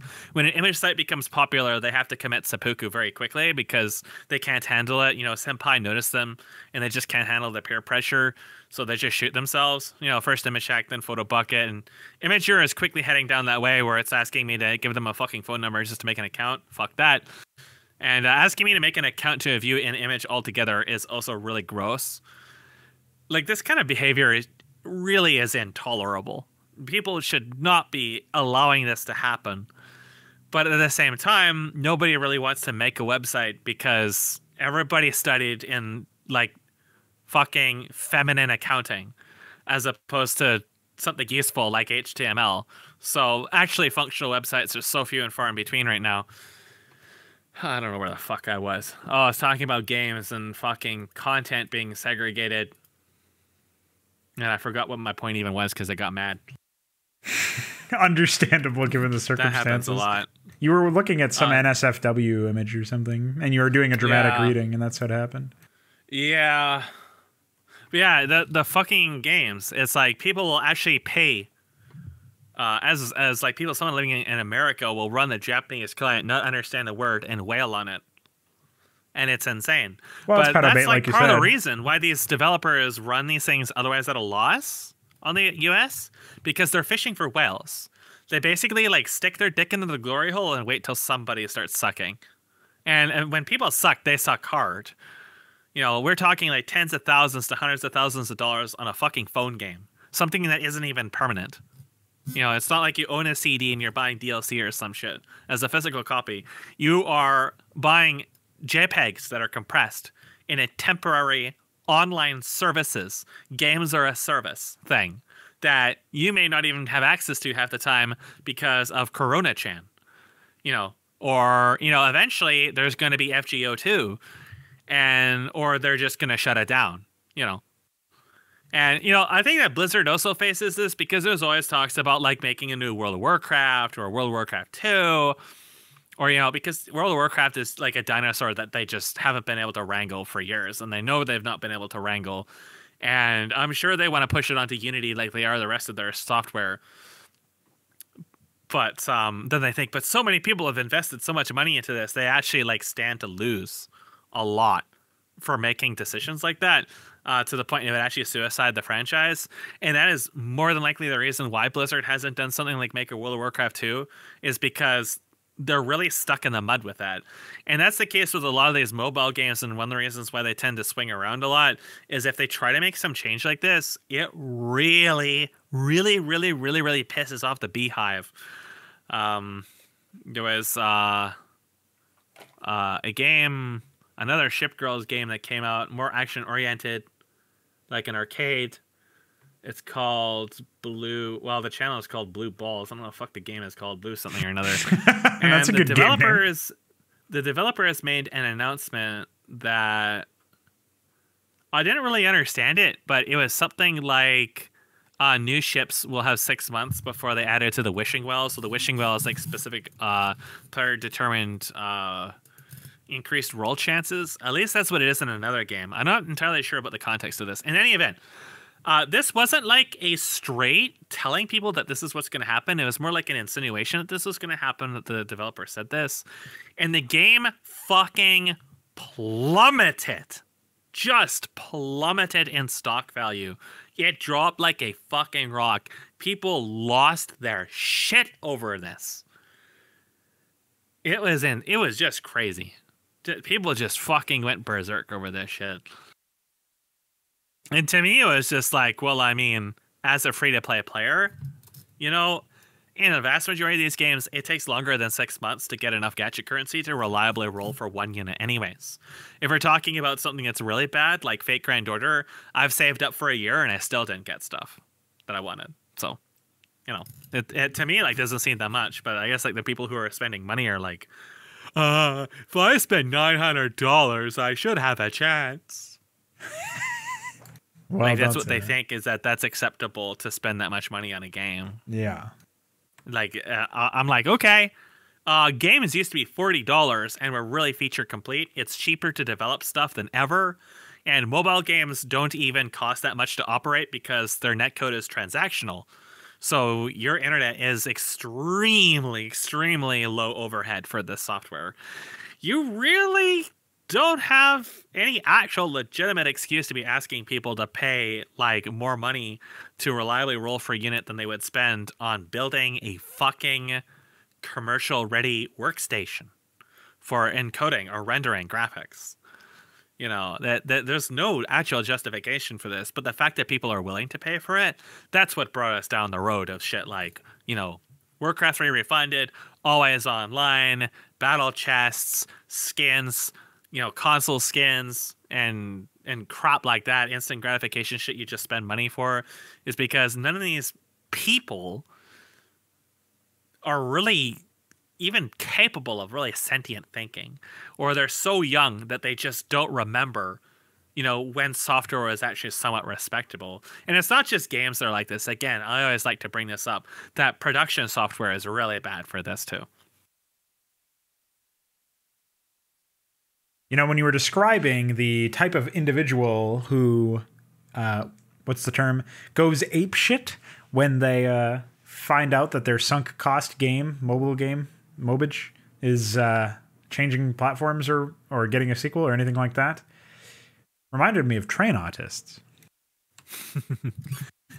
Yeah, Train Autists, I just wish I could remember that there was a summary posted on Kiwi Farms when this whole arson thing went down. Because most people, as far as I know, didn't even familiar with that, because it's not really something that's really brought up too much. But people like, they get really, really, really invested into something, and something happens or someone says something and they just go completely ballistic. And yeah, you know, it really does kind of remind me of at least that interpretation of it, because you have a lot of people that they got the sunk cost fallacy into like stuff like StarCraft 2 or Diablo 3, where they have forced themselves to believe that it's good. It's like people who think that 3D games are good just because they're 3D. You know, like some of the people on the Antioch Chronicles 3 team, quote unquote, think that, you know, just because StarCraft 2 is 3D, that means it's better. You know, without actually even placing even the slightest shred of thought into what is supposed to make it better. Okay, 3D is more advanced and it's more complicated, but that doesn't necessarily mean it's better. The same can be said about a website. You know, if you're using 12 independent JavaScript functions to do something that a single line of HTML can do, maybe you should dial back. You know, there was... I thought you were going to say maybe you should die. I was going to say, yeah. Yeah, maybe you should die. You know, that honestly would be preferable, because most people don't understand restraint. So maybe they should just, you know, throw themselves off a cliff and do us all a favor. There was like someone, I don't have the link, but someone was mentioning, someone wrote an article that the average Twitter post or something like that has more text in it than a Russian epic novel or something like that. And then if you actually look, like if you load up a tweet, and if you actually take a stop and look at the actual size of the content you're downloading, you're actually downloading multiple megabytes of raw text, which is fucking crazy. Yeah, okay, maybe you're running on 100 megabyte, you know, downstream, and you have unlimited bandwidth because you live in America or something like that. And you know, well, it's just a hardware argument. You it's don't like, care about that, but is that really an excuse to be this fucking incompetent and lazy and malicious? Like, I was just talking to a guy trying to troubleshoot his computer because the emulator for phone games was really lagging a lot, and he was saying Chrome and YouTube also lag a lot, and I'm like, well, Chrome is a piece of shit, and YouTube is incredibly inefficient. And someone else is like, hardware overpowers bad code. And I'm like, no, it doesn't. Because it doesn't. You know, just think back to my run on Alice 1. The fact that like half that fucking run is like in 4 or 5 FPS. And that's on a fucking i7 920. You're talking about something that's originally built for the first Xbox, running on hardware that's over 10 times as powerful as that, and it performs that badly. That's just because of how inefficient it is. Or how about Broodwar? That can also cripple your fucking computer because it was literally designed to use as much CPU as possible. It's insanity. Like, it's fucking crazy. you cannot, like, bad programming trumps all. It always has and it always will, but people just don't really seem to care. Except now, you have the odd person trying to care. Like, let's take Ripcord, for example. Okay, the guy who makes Ripcord is kind of an idiot, and he seems to think that Opus is okay. So obviously he has no experience with audio formats whatsoever and is just, spouting shit out of his ass and then drinking it back up again. But at least Ripcord was made with the, realization that, hey, maybe we shouldn't be using multiple gigabytes of a user's fucking memory to run a chat application when 20 years ago, the best chat applications used less than 80 megabytes and did literally the exact same fucking things that Discord did, except better. And their servers were better. AOL, joked by everybody for their fucking garbage dumps worth of fucking internet CDs and their shitty services all around. Their servers always had better uptime than anything Discord could even dream of doing. Because Discord is an over-engineered piece of shit filled with data mining. But people just seem to accept this in the belief that if they spend enough money on hardware, it will be something they don't have to worry about. So now you look at tablets and cell phones that have specifications in the palm of your hand, more powerful than something you could even have imagined being possible 10 years ago. Like my fucking shitty Samsung Galaxy 4, whatever the fuck it is, I think it has a quad-core CPU.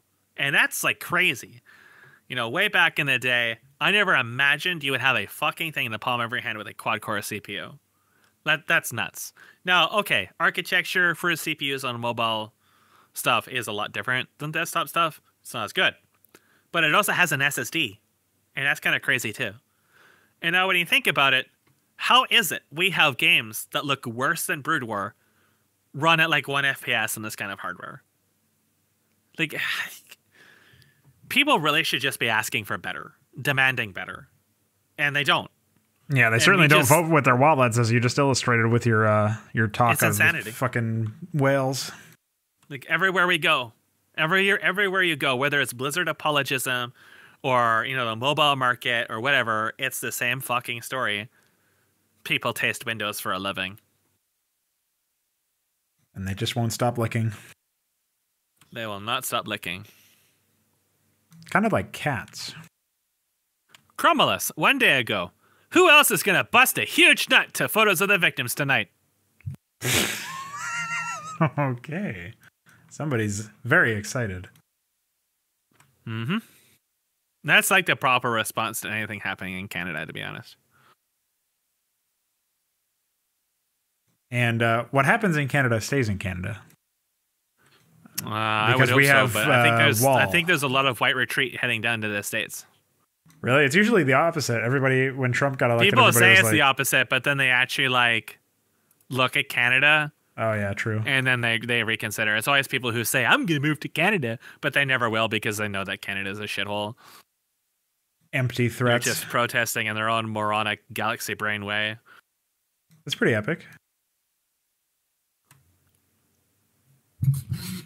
This is epic. Weed. 420. 421, in fact. Yeah, no kidding. We missed it. Yesterday should have been it, I suppose. We did miss it. That's too bad. I was so tired. Well, what's kind of interesting is let me see if we can find it here. There's a post on Kiwi Farms I saw a while ago. A lot of Chinese firms are getting behind butt coins. Well, just the sheer number of Chinese that has no stability and nobody except for people who deal in arms and child trafficking deal with. Yeah, China wants a part of that, even though the whole theme is supposed to be like encryption and stuff. Yeah. That's the other thing that I wonder about is like there's apps like WhatsApp and stuff that are supposed to have a crazy amount of encryption. And yet all of these companies that are behind it, like Facebook, I'm pretty sure they mostly deal with China. Like, how the fuck could you hold two thoughts and like that in your hand? But I haven't looked into that at all, so I don't know. Meanwhile, WHO, World Bank, Wuhan Institute of Virology, CDC, NIH, Gates Foundation, all were hacked and all their user data was leaked. Oh, is that recent? Yeah, there is a post on that as well. A lot of boomers use 12345 as their password. Well, that doesn't surprise me. What are these newfangled computers asking me for this number for? I guess I'll just have to type in a string of numbers here. What a mess. Some funny shit that's going on these days. Hell yeah. So, you've got a new keyboard and mouse. How are they treating you? Mm-hmm. Okay, so that's a pretty big subject. Well, make it quick because I gotta go. Oh, yeah. So the keyboard I got was a Corsair K68. I'm replacing the Logitech G710 Plus. Both of those are mechanical keyboards. The Logitech is using brown switches. This is using Cherry MX. I would say the Corsair is a massive upgrade overall. It feels better. It's a little less stressful on my fingers, which is important because of arthritis. It's pretty severe. I'm pretty happy with it so far. The red light is a little hard on my eyes. The mouse is a Mad Catz with a Z. Mad Cat Z Rat 8 Plus. Both of these are pretty expensive pieces of hardware. I've never bought a mouse that's over like $70 before. This one was about almost $130. Because most mice these days are made from manlets. Most people have tiny little hands that are stunted by soylent intake. So most mice are pretty uncomfortable for me. They're too small. They're too light. So this was probably one of the biggest. Like the mouse I was using before was a Logitech. Let me see if I can find it here. I think it's a G502. Yeah, that's what it is. G502.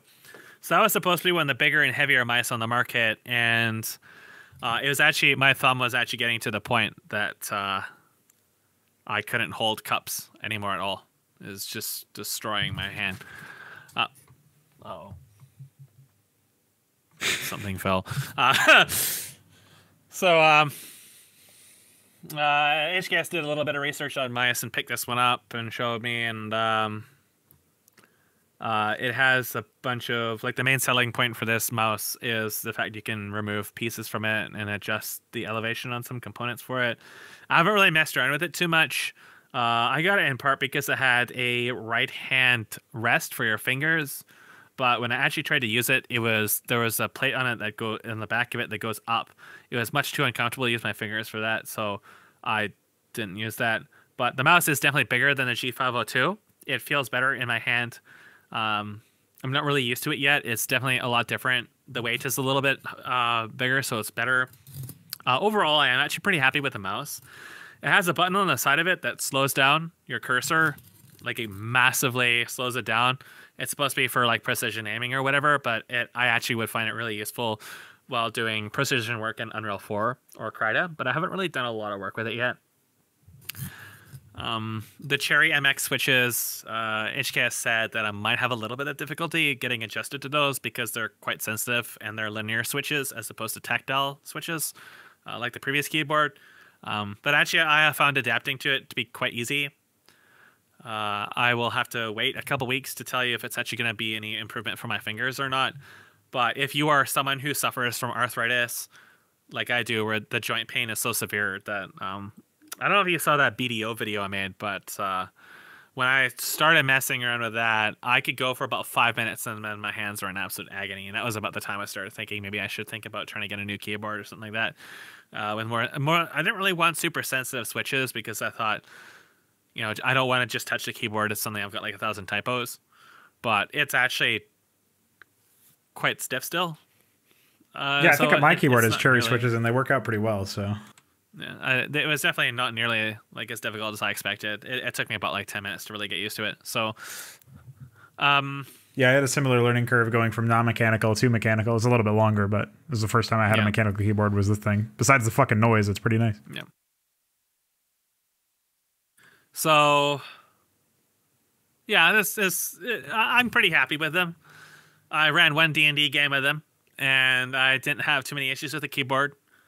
The mouse takes a little bit of getting used to because it is a bigger and flatter profile, which is what I wanted. So it's just a matter of actually getting accustomed to that. Since I am using also compression gloves on top of it, there's a lot of sort of like you have to kind of like remap your muscle memory for how much pressure you put on stuff because the operating your hands in general is a little bit more restricted than you would otherwise without the compression gloves on. So, but yeah, I'm actually pretty happy with those overall. I have bought Logitech for a really long time for my peripherals. In fact, I don't think there was a mouse I owned other than Logitech, except for maybe like my very first computers. But I felt that the G502 was probably the lowest quality Logitech I have ever owned.